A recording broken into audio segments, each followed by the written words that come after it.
Hello, my name's Beverly DeGale. I am wife to Orin and mother to Daniel and Dominique. In April 1993, when Daniel was 6 years of age, he was diagnosed with an aggressive blood cancer. For weeks prior to his diagnosis, Daniel had been suffering with flu-like symptoms which wouldn't go away.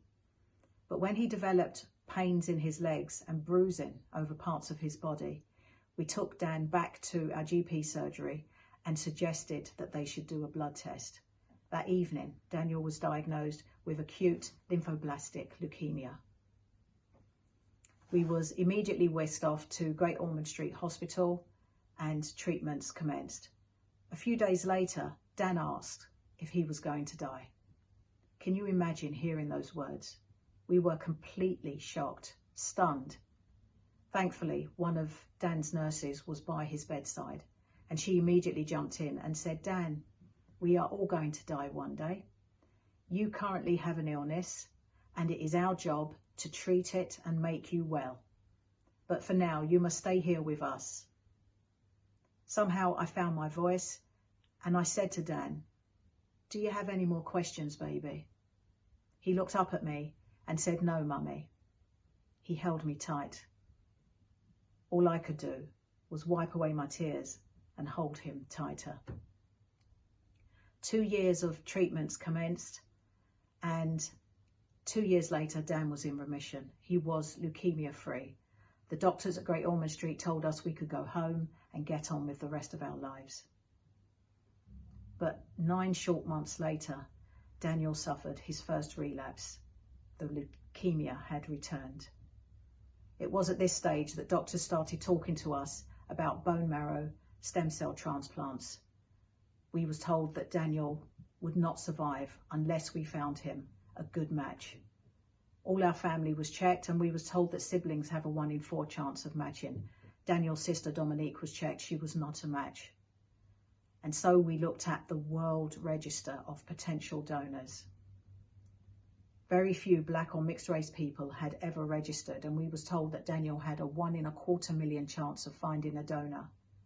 And so myself and Orin set up the ACLT charity in 1996 in an attempt to find Daniel's donor, but also to assist others that found themselves in this awful situation. 3 years later, in 1999, Daniel's donor was found. A born-again Christian from Detroit, Michigan, USA, was found to be Daniel's perfect match. It had taken 6 years since diagnosis for us to find Daniel's donor. And during that time, he had received so much chemotherapy, radiotherapy, and other treatments. But at this point, we had found his gift of life. We were all overwhelmed. Daniel went back to school in December of the same year. And then in 2006, he was able to go off to university. But it was around this time that Daniel started to suffer with other complications. Some he could fight, but not all. Daniel's body was much frailer by now. And so those he couldn't fight, unfortunately, overwhelmed him.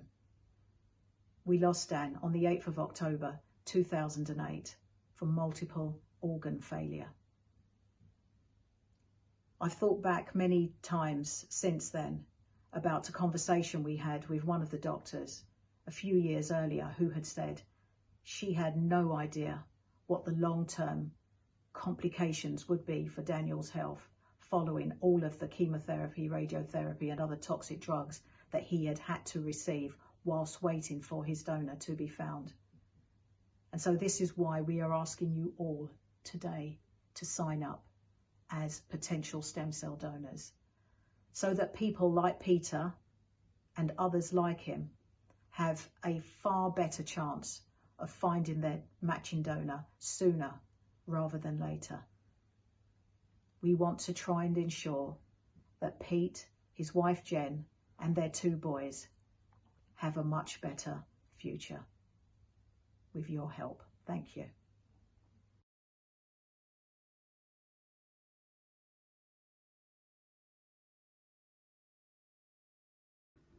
Hi everyone, my name is Oren Lewis. I'm the co-founder of the ACLT. More importantly, I'm the father of Daniel DeGale, who desperately needed a stem cell transplant. This is about giving the gift of life. It's a presentation about how someone like you can make a massive difference for someone who needs a stem cell or bone marrow transplant to eradicate a condition like leukemia or classic anemia, lymphoma, multiple myeloma. There's a myriad of blood cancers that sometimes defy the chemotherapy and radiotherapy and then need a stem cell transplant to aid the patient to live a normal life. So why do we need more donors? Well, ethnicity is key to this whole process, and most of the registries around the world are actually populated with people from white Northern European descent, which is fine if you're from that background. That's not to say every white person finds a donor, many don't. If you're from the black community, or Asian, mixed race, and other ethnic minorities, chances are far reduced because of lack of numbers. So it's a numbers game. So we're committed to providing hope to patients, but there's a difficulty. And the difficulty is trying to find the actual donor. So it's like trying to win the lottery. As they say with the lottery, you've got to be in it to win it, and to get lucky. And it's the same thing with being a stem cell donor. You've got to be in the system. And unless there's health issues, or you're too young under one age, or too old over the upper age, there's no reason why people shouldn't register. So you order the kit, and you're a few clicks away from doing that as you watch this presentation, and order cheek swabs, and they'll come in 2s and 3s, and if you get them for a minute each side, put one inside the cheek of one side and rub the inside of the cheek for a minute. Take the second one, rub the inside of the cheek of the other cheek for a minute, and if there's a third one, do it on the other side again for a minute, and then package them all up, send them off to the registry. And in real time, what happens is that the registry does a real-time search, because this is a worldwide search, and you're joining 38 million people around the world joining the UK registry, which has 1.5 million. And if you get that confirmation and it's in the form of a donor card like this, then it means you're on the registry, but you just don't happen to match anyone in real time right now. Who knows, in 6 months, 6 years, 20 years from now, what might happen? You might suddenly be the one. But the myths and fears and taboos are all, the problem that's stopping people registering. Myths like, you're going to clone me. No. You're going to tamper with my DNA. No. You're going to pass my DNA to the police for stop and search purposes. No. By the way, we hear that a lot from younger people. You're going to take my bone marrow stem cells from my knee, my hand, my spine, my leg, and you're going to do it with a massive drill or big needle. No, it's done in a process like giving blood. It's that we need to get away from all those things. Oh, we will pray for people. We say pray. Whoever you pray to, please pray, but use the prayers alongside the technology, the science that works hand in hand with your faith to save lives. I haven't got time. I haven't really got time to stop and listen to this. And we say, please give a few minutes, listen to the facts, come off the phone, just listen, and then decide whether you want to go forward or not. So once we get through all those barriers and people have registered, get on with life, and in the hope that maybe one of us can be the actual donor. And if we are the actual living donor for someone as a stem cell donor, then the process is very simple. You sit down there for about 4 hours in the hospital, and you start this process, which comes after a series of preparatory work that's done to enable you to donate something that looks a bit like fruit juice. Out of one arm, your blood is into a machine. The machine keeps the stem cells as a fluid, but gives you back the blood in a vein in the opposite arm. So your blood's going round and round very slowly. No more than a cupful ever leaving your body. And what you donate is about 5% of the total bone marrow cells in your system. And that's given to a courier. You get up, plaster, and you are on cloud 9, because you are the winning golden ticket for that person. You're giving the gift of life. And the courier's gone around the world through the customs at the airports, and when he gets to the other end at the hospital, at the isolation room, where the patient's been for about a week, then this is just slowly drip into their bone marrow system. When all the cells have gone in, the cells, imagine the picture, the cells are looking at this new bone marrow system and going, come on girls and guys, let's go and populate and do our stuff and grow. And the good cells that are left in the bone marrow system of the patient see these foreigners, and they actually have a bit of a ruckus, a bit of a rumble, because they see foreigners, and they suddenly realize, actually, why are we fighting each other? We're like brothers and sisters. I know brothers and sisters have a bit of a fight as they're growing up, but actually they need to work together, and they work together arm in arm, and they start to provide healthy blood cells. But it will take 2 to 5 years before the patient gets the all clear. It is a marathon, not a sprint for the patient. And if they do get the all clear, they can go on and live a normal life. That happened for Daniel. It took 6 years before Doreen Carney in Detroit, Michigan, USA, did exactly that, less than a year after joining the registry. So you know, if you are the donor, that's the process. We, as the ACLT, we found well over 150 donors along the way, of all ethnicities, and we put well over 150,000 people onto the stem cell registry. So we're very proud of what we're doing. We know it works. And so just finishing off, we're looking for heroes, superheroes, if you like. And it doesn't matter if you think you are Batman or Wonder Woman or Superman or Black Panther, just step up to the plate. You never know, you might be that one. So in summary, in closing, really just want to say, together we can save more lives today and in the future, because the sands of time are sifting very quickly for patients who need stem cell transplants in comparison to us who have good health, okay? We're going to live to a good old age, but their time's running quickly and they need that match. So time is of the essence. All ethnicities are needed. You know it makes sense. It's a call to action so that we can all show our donor card to everyone and say, you need one of these as well. And my question to you as I close is, are you ready? Are you ready? Are you ready? Thank you so much. Thank you.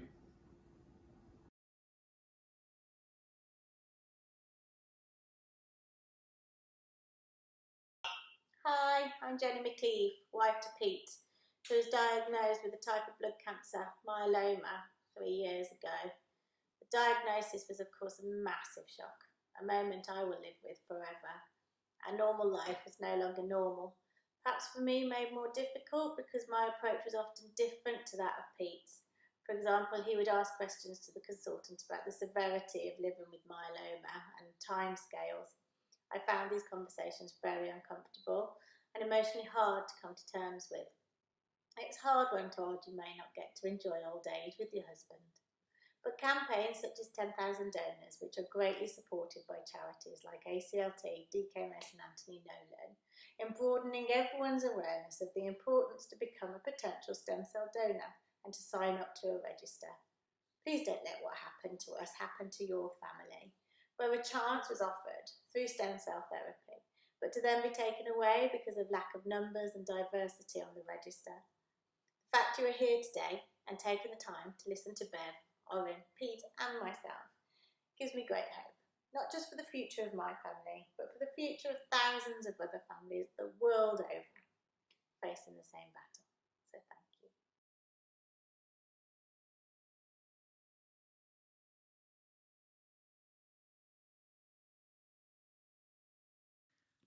Both Bev and Oren are very much pioneers in the field of educating the world on the power and simplicity of stem cell registration and donation.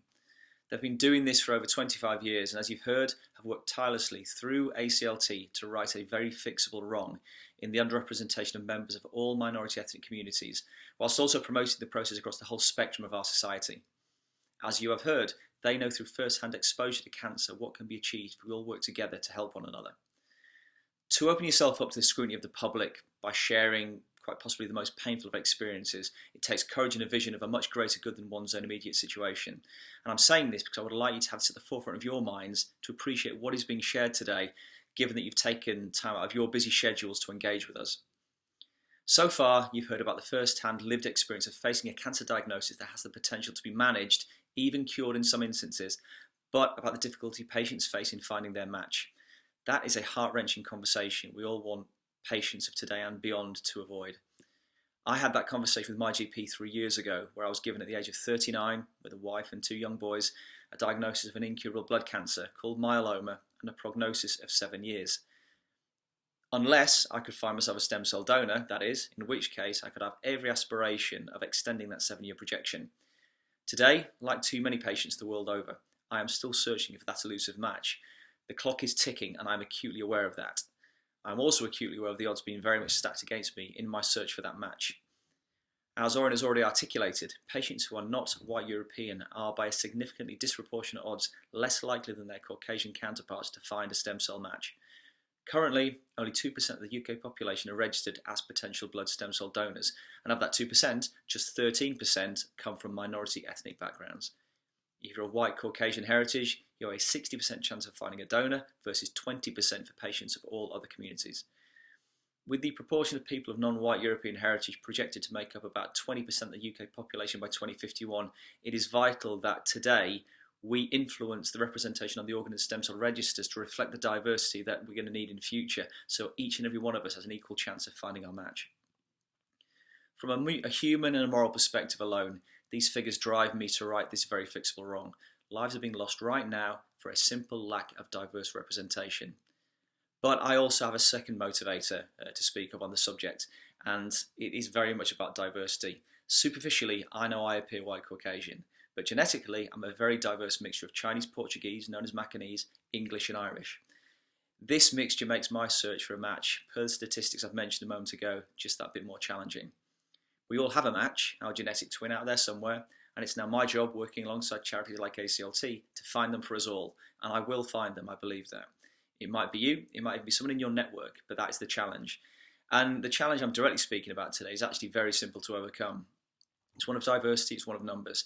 And the more people we can encourage to register, the better the odds of all of us of having our match on file should we ever need it. And it's not just for beating blood cancers. There's work being done in the field of motor neuron disease, paralysis, dementia and sight withdrawal, to name but a few. This technology has the potential to help so many people in need of this pioneering treatment. But it is heart-wrenchingly hampered by so few people being registered. 2% of the UK population and 0.4% of the global population are today represented on that list. That the process of registering is no more complex than taking 5 minutes out of your day to swab your cheek makes the underrepresentation even more frustrating for those of us searching today. But at the same time, it's hugely motivating, as it can be so easily remedied. The kits, as you've seen, very simple to use, will be sent to your home, even with a prepaid envelope, to really take away any of the hassle and the cost for you. It genuinely is a very simple ask, but it does require one act by you. It's about taking advantage of a gift that I think you, me, most of us probably take for granted every day without even realising it, and it's the gift of choice. That you are watching this presentation tells me that you are motivated to want to help others. You had a choice to attend and stream this or not to, and you chose to do so. You also have 3 further choices to make right now, which could literally save a life, maybe even mine. I'll be sharing a link very shortly, which if you click on that, you can go directly to the charity and register for your swab kit. It'll be sent to your home, you can return it in the prepaid envelope, and through 5 minutes of swabbing your cheek, you then go on the register to potentially become a lifesaver. At the very least, even if you're not matched straight away, you will have swung the odds in the favour of all patients looking for their match.